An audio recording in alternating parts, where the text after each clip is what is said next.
ಜವಾಬ್ದಾರಿ. ಪಾತ್ರಧಾರಿಗಳು: ಗಗನ್ ನಿರೂಪಕ, ಭಾವನಾ, ವಿನೋದ್, ಪೂರ್ವಿ, ಋತಿಕೇಶ್, ಲೋಹಿತ್, ಹಿತೇಶ್, ಲಾಸ್ಯಾ, ಜಸ್ಮಿತಾ ಮತ್ತು ಮೈತ್ರಿ. ಇವರೆಲ್ಲರೂ ಈ ನಾಟಕದಲ್ಲಿ ವಿವಿಧ ಪಾತ್ರಧಾರಿಗಳಾಗಿ ಅಭಿನಯಿಸುತ್ತಾರೆ.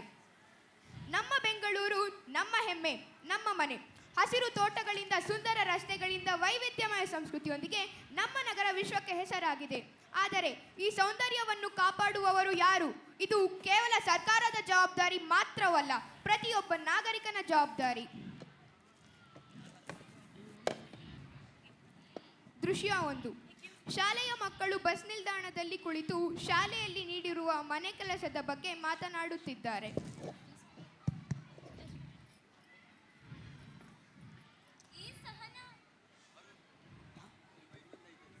ಏ ಸಹನಾ, ಶಾಲೆಯ ಶಿಕ್ಷಕರು ನಿನ್ನೆ ಕೊಟ್ಟ ಮನೆ ಕೆಲಸ, ಅದೇ ಪ್ರಬಂಧ ರಚನೆ ಪರಿಸರ ಮಾಲಿನ್ಯದ ಬಗ್ಗೆ ಬರ್ದಿದ್ದೀಯಾ?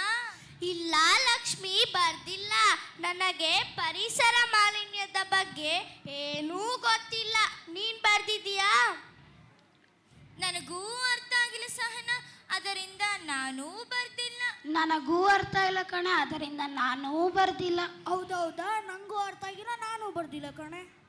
ತಿಂಡಿ ತಿಂದು ಜ್ಯೂಸ್ ಕುಡಿದು ಅಲ್ಲೇ ಬಸ್ ನಿಲ್ದಾಣದಲ್ಲಿ ಜ್ಯೂಸ್ ಬಾಟಲ್ ಮತ್ತು ಪ್ಲಾಸ್ಟಿಕ್ ಪೇಪರ್ ಬಿಸಾಡುವರು. ಅಯ್ಯಯ್ಯೋ, ಇಲ್ಲಿ ನೋಡಿ, ಬಸ್ ನಿಲ್ದಾಣದಲ್ಲಿ ಎಲ್ಲಿ ನೋಡಿದರೂ ಕಸ. ಇದು ನಮ್ಮ ಬಡಾವಣೆಯ ಬಸ್ ನಿಲ್ದಾಣ. ಪ್ರತಿದಿನ ಜನರು ಬರುತ್ತಾರೆ, ಹೋಗುತ್ತಾರೆ, ಕೂತು ಮಾತಾಡುತ್ತಾರೆ. ಆದರೆ ಇಲ್ಲಿನ ಸ್ವಚ್ಛತೆಯ ಬಗ್ಗೆ ಯಾರಿಗೂ ಕಾಳಜಿನೇ ಇಲ್ವಾ? ಇದೇನಿದು ಪರಿಸ್ಥಿತಿ? ಎಲ್ಲಿ ನೋಡಿದರೂ ಪ್ಲಾಸ್ಟಿಕ್ ಕಾಗದ ತುಂಡುಗಳು. ನಮ್ಮ ಬಡಾವಣೆಯ ಹೆಸರು ಹಾಳಾಗ್ತಾ ಇದೆ. ಅದಕ್ಕೆ ನಾವೇನು ಮಾಡಬೇಕು ಶ್ರೇಯಾ? ಇದೆಲ್ಲ ಸರ್ಕಾರನೇ ನೋಡ್ಕೋಬೇಕು. ಇದೆಲ್ಲ ಸರ್ಕಾರ ಜವಾಬ್ದಾರಿ, ನಮ್ಮ ಜವಾಬ್ದಾರಿ ಅಲ್ಲ ಶ್ರೇಯಾ. ಇಲ್ಲ ಮಂಜು, ಇದು ನಮ್ಮ ಬಡಾವಣೆ. ನಾವು ಹುಟ್ಟಿ ಇಲ್ಲ ಮಂಜು, ಇದು ನಮ್ಮ ಬಡಾವಣೆ. ನಾವು ಹುಟ್ಟಿ ಬೆಳೆದ ಬಡಾವಣೆ.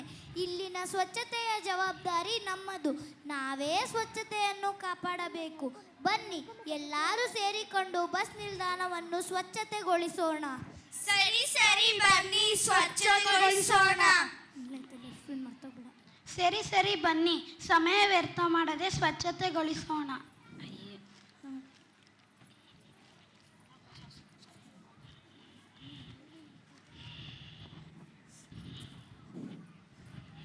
ನಮ್ಮ ಬಸ್ ನಿಲ್ದಾಣ ನಮ್ಮ ಜವಾಬ್ದಾರಿ. ಹೌದೌದು, ನಮ್ಮ ಬಸ್ ನಿಲ್ದಾಣ ನಮ್ಮ ನಗರ ನಮ್ಮ ಜವಾಬ್ದಾರಿ.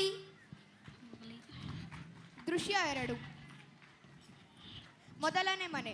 ಕಸದ ಗಾಡಿ ಬಂದಿದೆ. ಮೀನಾಕ್ಷಿ ಅಕ್ಕ ಕಸವನ್ನು ಹಾಕಲು ಬರುತ್ತಾರೆ.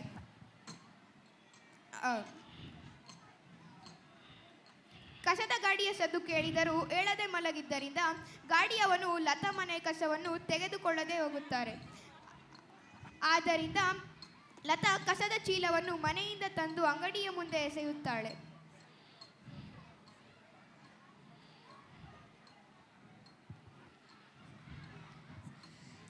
ಅಯ್ಯೋ, 10 ಗಂಟೆ ಆಗ್ಬಿಟ್ಟಿದೆ. ಕಸದ ಗಾಡಿಯವನು ಆಗ್ಲೇ ಬಂದು ಹೋಗ್ಬಿಟ್ಟಿದ್ದಾನೆ. ಅಮ್ಮಮ್ಮ, ಮನೆ ತುಂಬಾ ಕಸ ತುಂಬಿಕೊಂಡಿದೆ.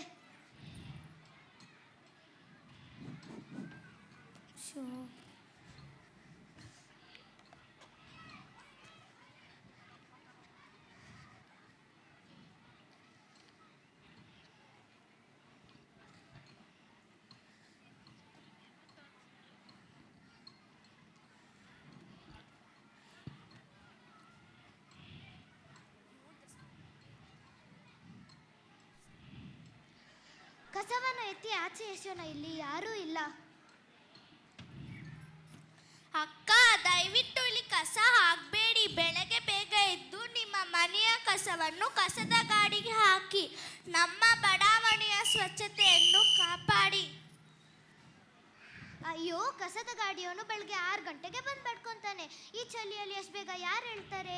ಇದಕ್ಕೆ ನಾನೇನು ಮಾಡಬೇಕು? ನೀನೇ ಹೇಳು ಸಹನಾ. ನೀವು ಹೀಗೆ ಎಲ್ಲಂದ್ರಲ್ಲಿ ಕಸ ಹಾಕುವುದರಿಂದನೇ ಎಲ್ಲರಿಗೂ ಆರೋಗ್ಯ ಕೆಡುತ್ತೆ. ಆದ್ದರಿಂದ ನಿಮ್ಮ ಮನೆಯ ಕಸವನ್ನು ಕಸದ ಗಾಡಿಗೆ ಹಾಕಿ. ನಾನೊಬ್ಬಳೇ ಅಲ್ಲ, ಎಲ್ಲರೂ ಹೀಗೆ ಮಾಡೋದು. ಹೀಗೆ ಮಾಡೋದ್ರಿಂದಾನೆ ನಮ್ಮ ಬಡಾವಣೆಯಲ್ಲಿ ಎಲ್ಲೆಲ್ಲೂ ಕಸ. ಅದಕ್ಕೆ ಮೀನಾಕ್ಷಿ, ನಾಳೆಯಿಂದಾಗೆ ಮಾಡಬೇಡ, ಕಸದ ಗಾಡಿಯನ್ಗೆ ಕಸವನ್ನು ನೀಡು. ಸರಿ ತಾತ, ನಾಳೆಯಿಂದ ನಾನು ಕಸದ ಗಾಡಿಯವನಿಗೆ ಸರಿ, ಕಸವನ್ನು ವಾ. ನೀಡುತ್ತೇನೆ. 2ನೇ ಮನೆ. ಮೀನಾಕ್ಷಿ ಅಕ್ಕ ಕಸವನ್ನು ಹಾಕಲು ಬರುತ್ತಾರೆ, ಆದರೆ ಹಸಿ ಕಸ ಮತ್ತು ಒಣ ಕಸವನ್ನು ಬೇರ್ಪಡಿಸುವುದಿಲ್ಲ.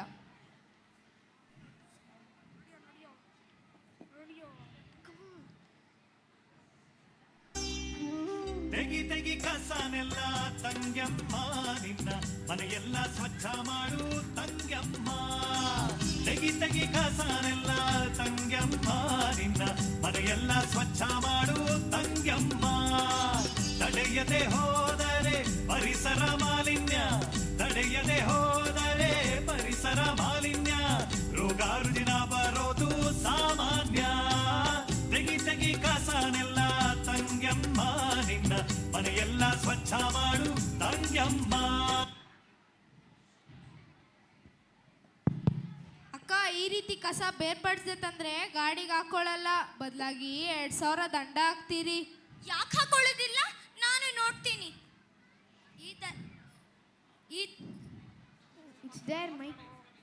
ಈ ಥರ ಕಸ ತಗೋಬಾರದು ಅಂತ ನಮಗೆ ಮೇಲಧಿಕಾರಿಗಳು ಹೇಳಿದ್ದಾರೆ. ಆದ್ದರಿಂದ ಒಣ ಕಸ ಮತ್ತು ಹಸಿ ಕಸವನ್ನು ಬೇರ್ಪಡಿಸಿಕೊಡಿ, ಇಲ್ಲದಿದ್ದರೆ ಹಾಕಿಸಿಕೊಳ್ಳುವುದಿಲ್ಲ. ನಾನು ಬೇರ್ಪಡಿಸುವುದಿಲ್ಲ, ನೀನು ತಗೊಂಡು ಹೋಗು. ನನಗೆ ಎಲ್ಲ ದೊಡ್ಡ ದೊಡ್ಡ ವ್ಯಕ್ತಿಗಳ ಪರಿಚಯವಿದೆ, ನಿನ್ನ ಬಗ್ಗೆ ಕಂಪ್ಲೇಂಟ್ ಮಾಡ್ತೀನಿ.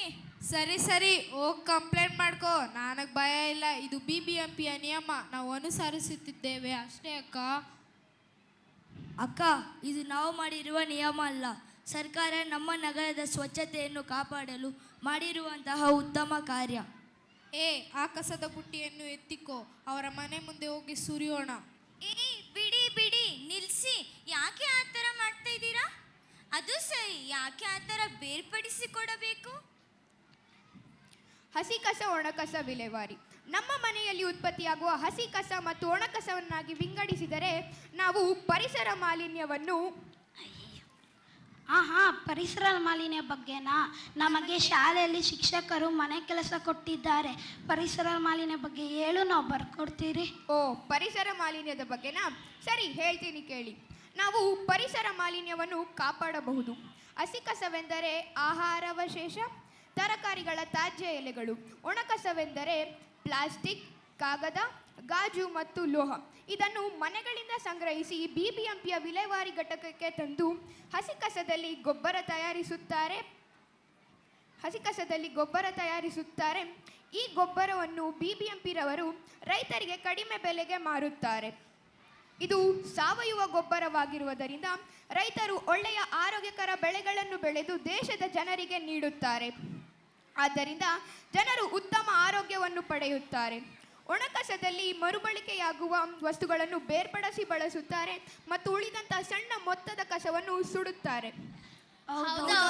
ಇದರಲ್ಲಿ ಇಷ್ಟೊಂದು ವಿಷಯ ಇದೆಯಾ? ತಿಳಿಸಿಕೊಟ್ಟಕ್ಕೆ ಧನ್ಯವಾದ ಅಣ್ಣ. ದೃಶ್ಯ 3. ನಾವು ನಮ್ಮ ಗಾರ್ಡನ್ ಸಿಟಿ ಹೆಸರನ್ನು ಉಳಿಸಿಕೊಳ್ಳಬೇಕೆಂದರೆ ನಾವು ಸ್ವಚ್ಛತೆಯನ್ನು ಕಾಪಾಡಬೇಕು. ನಾನು 70 ವರ್ಷಗಳಿಂದ ಈ ಉದ್ಯಾನವನಕ್ಕೆ ಬರುತ್ತಿದ್ದೀನಿ.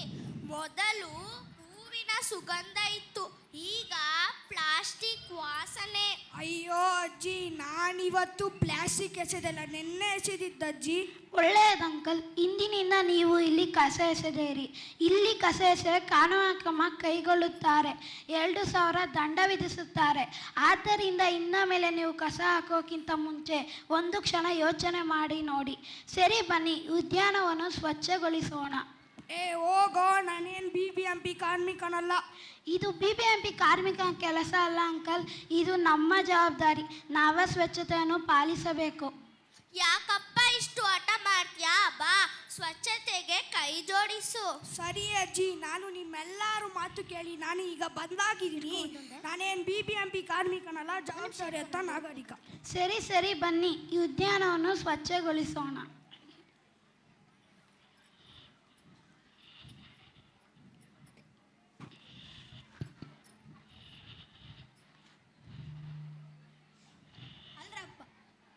ಅಲ್ರಪ್ಪ, ಸ್ವಚ್ಛತೆ ಮಾಡೋದು 2,000 ದಂಡ ವಿಧಿಸ್ತಾರೆ ಅಂತ ಅಲ್ಲ, ಕಾನೂನಿನ ಕ್ರಮ ಕೈಗೊಳ್ತಾರೆ ಅಂತನೂ ಅಲ್ಲ.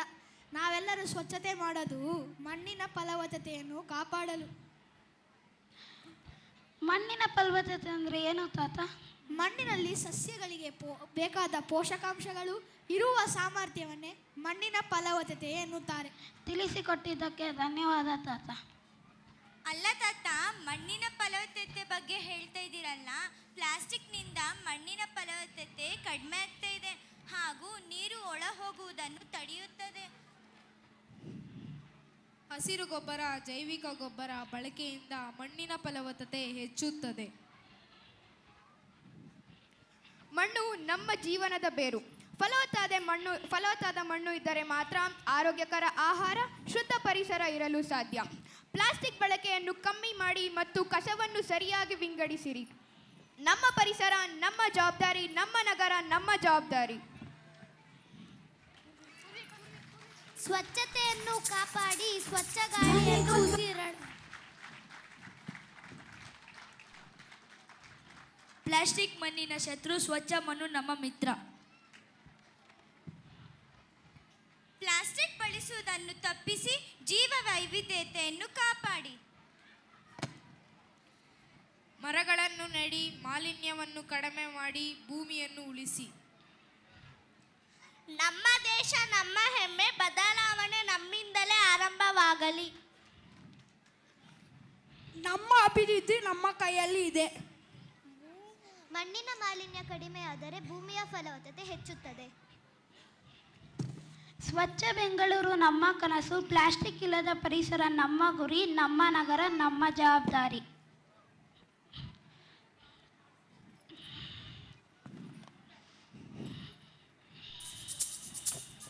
ಮನೆಗೊಂದು ಮರ, ಊರಿಗೊಂದು ವನ, ಮನೆಗೊಂದು ಮರ, ಊರಿಗೊಂದು ವನ, ಮನೆಗೊಂದು ಮರ, ಊರಿಗೊಂದು ವನ, ಮನೆಗೊಂದು ಮರ, ಊರಿಗೊಂದು ವನ, ಉಳಿಸಿ ಬೆಳೆಸೋಣ. ಮನೆಗೊಂದು ಮರ, ಊರಿಗೊಂದು ವನ, ಉಳಿಸಿ ಬೆಳೆಸೋಣ. ಮನೆಗೊಂದು ಮರ, ಊರಿಗೊಂದು ವನ, ಮನೆಗೊಂದು ಮರ, ಊರಿಗೊಂದು ವನ. ಪ್ರಗತಿ ಭಾರತದ ಅಭಿಯಾನ, ವನಸಿರಿ ಸಂಸ್ಕೃತಿ ಬೆಳೆಸೋಣ. ಪ್ರಗತಿ ಭಾರತದ ಅಭಿಯಾನ, ಸ್ವಚ್ಛತೆ ಕಲಿತು ಕಲಿಸೋಣ. ಸ್ವಚ್ಛತೆ ಕಲಿತು ಕಲಿಸೋಣ. ಸ್ವಚ್ಛತೆ ಕಲಿತು ಕಲಿಸೋಣ. ಈ ಮನೆಗೊಂದು ಮರ, ಊರಿಗೊಂದು ವನ ಎಂಬ ಸಾಲನ್ನು ಮೊದಲು ಆಚರಣೆಗೆ ತಂದವರು ಸಾಲು ಮರದ ತಿಮ್ಮಕ್ಕ. ಇವರು 30 ಜೂನ್ 1911ರಲ್ಲಿ ತುಮಕೂರು ಜಿಲ್ಲೆಯ ಗುಬ್ಬಿ ತಾಲೂಕಿನಲ್ಲಿ ಜನಿಸಿದರು. ಇವರ ತಂದೆ ಚಿಕ್ಕರಂಗಯ್ಯ, ತಾಯಿ ವಿಜಯಮ್ಮ ಹಾಗೂ ಗಂಡ ಚಿಕ್ಕಯ್ಯ. ಇವರು ಕರ್ನಾಟಕದ ಮಹಾನ್ ಪರಿಸರವಾದಿಯಾಗಿದ್ದು, ಮಕ್ಕಳಿಲ್ಲದ ಕೊರಗನ್ನು ನೀಗಿಸಲು ಹುಲಿಕಾಲ್ ರಸ್ತೆಯ ಇಕ್ಕೆಲಗಳಲ್ಲಿ 385ಕ್ಕೂ ಹೆಚ್ಚು ಆಲದ ಮರಗಳನ್ನು ನೆಟ್ಟು ಪೋಷಿಸಿದರು.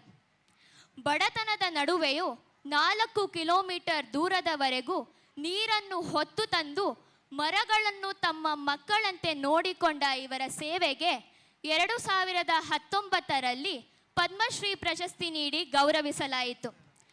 ಇವರು ಇದೇ ನವೆಂಬರ್ 2025ರಲ್ಲಿ ಇಹಲೋಕವನ್ನು ತ್ಯಜಿಸಿದರು.